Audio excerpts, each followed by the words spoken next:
Understand brain science and cognitive psychology. Well, the human brain is an amazing and powerful tool.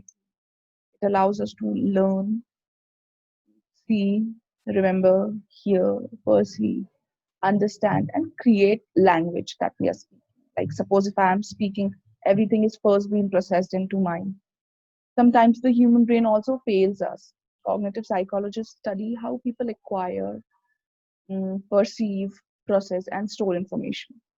Human behavior begins in the brain. To study the brain, psychologists use a variety of tools like EEG, PET scan, MRI, DTI, in studying pathology in individuals.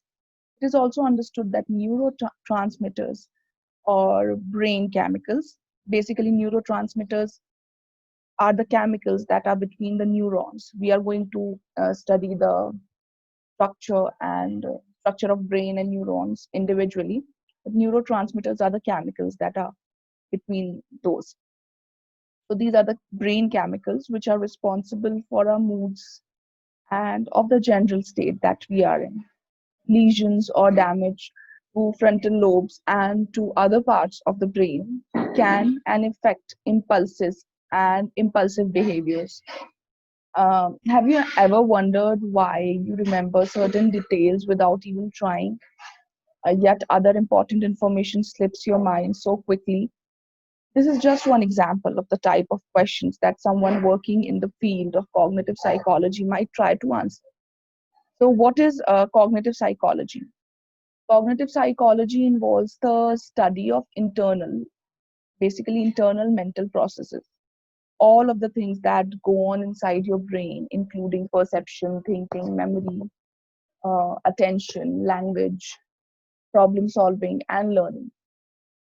While it is relatively young branch of psychology, it has quickly grown to become one of the most popular subfields.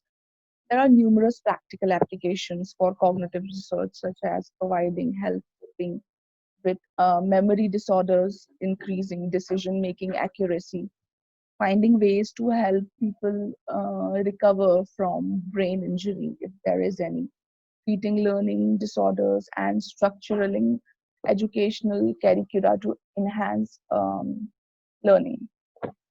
Learning more about how people think and process information not only helps researchers gain a deep understanding of how the human brain works, but it also allows psychologists to develop new ways of helping people deal with psychological difficulties. Basically, all the internal mental process that we talked about is incorporated into cognitive psychology, and it is becoming quite popular today. Like, you can consider, for example, by recognizing that attention is both a selective and limited resource, psychologists are able to come up with solutions that make it easier for people with attentional difficulties to improve their focus and concentration. So, finding from cognitive psychology have also improved our understanding of how people form, store, and recall memories. By knowing more about how the process works, psychologists can develop new ways of helping people improve their memories and combat potential memory problems. For example, like psychologists have found that while your short term memory is quite short and limited, lasting just 20 to 30 seconds and capable of holding between 5 and 9 items, rehearsal strategies can improve the chances that information will be transferred to long term memory, which is much more stable and durable.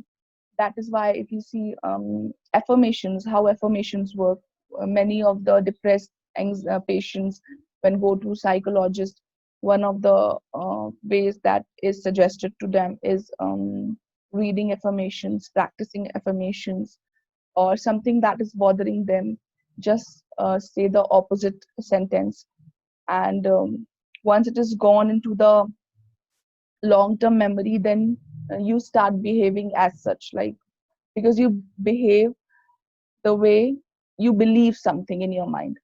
So yeah, when when do you think you need to see cognitive psychologist? Because it is not a very famous term and not very much into use, and we not normally hear it often. So let me tell you that while many cognitive psychologists specialize in research and are employed by universities or government agencies, others take a clinical focus and work directly with individuals who are experiencing challenges related to different mental processes. They may work in hospitals, mental health clinics, or private practices. Psychologists who work in the areas often focus on a particular area of interest, such as memory, while other might instead choose to work directly on specific health concerns related to cognition, such as degenerative brain disorders or brain injuries. Reasons why do you think you need to go to the cognitive psychologist? So basically, these were the things which not many people understand unless and until they are very much familiar with what mental disorders fall in this category or related categories: Alzheimer's disease, dementia or memory loss, brain trauma treatment, cognitive therapy for a psychological illness, interventions for learning disabilities, especially perceptual or sensory issues, uh, therapy for a speech or language disorder. The work of cognitive psychologists is essentially for helping people who have experienced issue with mental processes. While we tend to take abilities such as attention and problem solving for granted, perhaps because they are so woven into the fabric of our everyday existence, cognitive disruptions can create havoc in multiple areas of an individual's life. So, attention problem can make it really difficult to focus at work or at school. Even relatively minor memory problems can make it a struggle to handle the demand of everyday life. Consider, for example, how negative thinking can interfere with your health and happiness. We all experience these negative thoughts from time to time, but some people may find themselves overwhelmed with pessimistic thinking patterns that make it difficult to function in daily life. These lead to increased stress levels, pessimism, and self-sabotaging, and can even contribute to feeling of learned helplessness. With the help of cognitive psychologists, people are often able to find way to cope and even overcome such difficulties. Therapies treatment rooted in cognitive research focus on helping people change these negative thinking patterns and replace such thoughts with more positive and realistic ones. So, if we see, uh, in addition to adding to our understanding of how the human mind works, the field of cognitive psychology has also had an impact on approaches to mental health. Cognitive behavior therapy and rational emotive behavior therapy are two methods in which clients and therapists focus on the underlying cognitions that contribute to psychological distress. Therapists can help clients identify irrational beliefs and other cognitive distortions that are in conflict with reality, and then add them in replacing such as thoughts with more realistic, positive, healthy beliefs. So this is the matter of practice and matter of belief. The beliefs that we have in our unconscious mind, they can be coming in between. So it is something that needs to be practiced with the help of psychology. These professionals frequently go by titles other than cognitive psychologists. That is why this is not a very famous title. So you may have heard of psychiatrist or clinical psychologist or counseling psychologist. So these are basically the same. But many of the strategies they utilize are rooted in the cognitive traditions.